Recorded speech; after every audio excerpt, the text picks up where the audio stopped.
మన పరువుని ఎలా తీశాడు చూడు. పరువు ఎలా తీశాడు? ఆ గగన్ గారు తీసిన పరువును నిలబెట్టాలని కదా. ఆ గగన్ గారు తీసిన పరువు నిలబెట్టాలని. భూమితో వీడు పెళ్లి చేయాలనుకున్నాం. భూమితో వాడు పెళ్లి చేయాలనుకున్నాం. ఆ గగన్ గారు తిరిగి నిలబెట్టాలి ఆ కదా. గగన్ గారు వాడు మన పరువుని ఎలా తీశాడు వీడు? మన పరువు తీశాడు బాబా వీడు. ఏం చేయాలి? నువ్వు ఏం చేయాలి బాబా? ఏం చేయాలి? తిరిగి మన పరువుని ఎలా నిలబెట్టుకోవాలి? తిరిగి ఇప్పుడు మన పరువుని ఎలా నిలబెట్టుకోవాలి? యమకాలి ఆవిరి అయ్యాక ఆవిరి ఎలా కనబడుతుంది అపూర్వ, అలాగే మన పరువు ఎలా నిలబడుతుంది? శవం అంటే గుర్తుకొచ్చింది బాబా. బాబా శవం అంటే గుర్తుకొచ్చింది.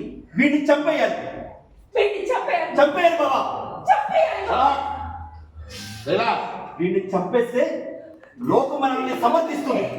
లోకం మనల్ని సమర్థిస్తుంది. పరువు నిలబెట్టుకోవడానికి భూమి నుంచి ఈ చెట్టిగాడికి పెళ్లి చేద్దాం అనుకుంటే వీడు ఇంకా పరువు తీస్తాడు. శరత్చంద్ర వీడిని చంపేసి శరత్చంద్ర గారు వీడిని చంపేసి మంచి పని చేశాడని లోకం